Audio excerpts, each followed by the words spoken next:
Well, thank you for that question. To be honest, when we first analyzed the data, we were a little surprised to see that these were two of the areas with the biggest gaps. Um, However, there are a lot of resources to support our pre-hospital clinicians in the field.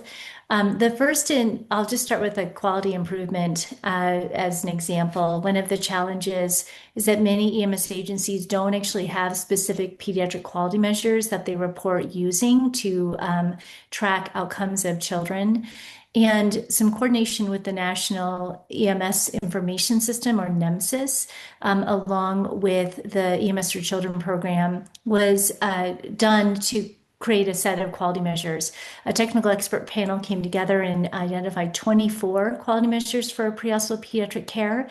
Currently on the NEMSIS website, 7 of those measures with a companion guide have been built and are available.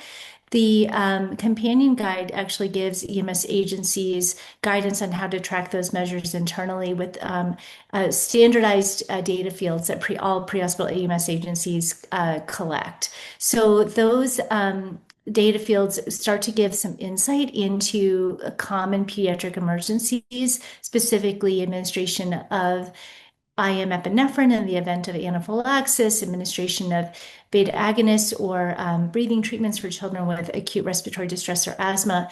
And the nice thing about some of these initial measures is that these can be done by BLS agencies, such as EMTs, as well as ALS agencies. So the quality measures are designed to be applicable across scope of practice for the most part, specifically these initial 7 measures.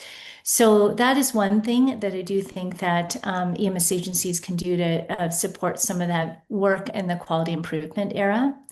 And with regards to family-centered care, I would say that really EMS agencies the primary outcomes that we've kind of looked at are, do you have a policy that allows for parental presence during transport? A decent number of EMS agencies do have a policy on that, but only 41% of EMS agencies actually report having a policy around family presence during resuscitation of a child. And I think that we've seen in community hospitals and emergency departments that parental presence actually is an important thing in the care of children. There is a few there are, a few items that can support family-centered care in the out-of-hospital area. One is there is something known as the family tool, which is the family assessment in medical interventions and liaisons with the young. And that tool is available on the EMS for Children Innovation and Improvement website.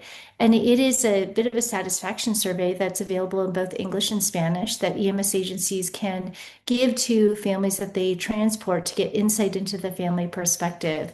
The areas are on safety, on cultural competency, on communication, and also just some overall satisfaction. Specifically with regards to communication, one of the things we asked about was the availability of language support services in out-of-hospital care. And a small minority of EMS agencies indicated that they have access to that. In my own area where I practice in Aurora, Colorado, there are 30 or more different dialects and languages spoken.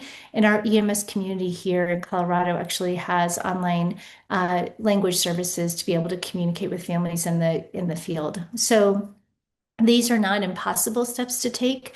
They're practical tools to really support readiness. And I think, that does also support families to feel more confident in the care their kids are receiving by EMS.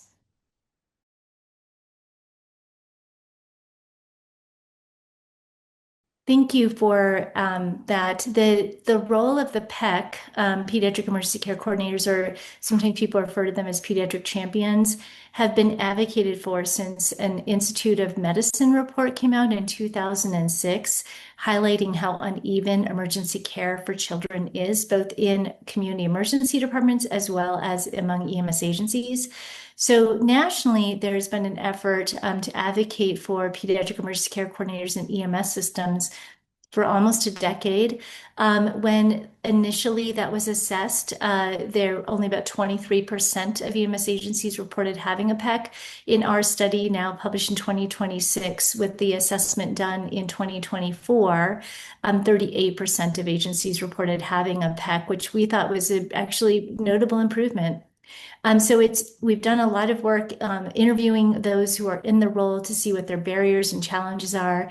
The role of the PEC institutionally is something where it's not as time consuming as some might think. However, their job is to really ensure that pediatrics is considered at all levels of how the EMS agency functions.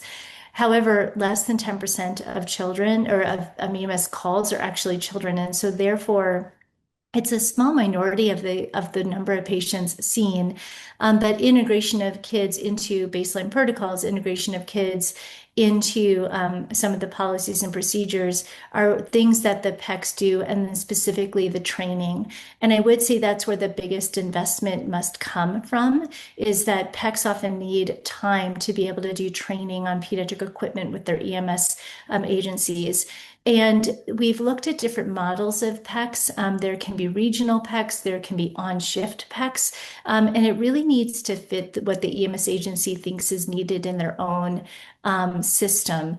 But PECs that we've interviewed feel that their role has really improved the overall resilience of their agency, particularly when they've gone on a bad call.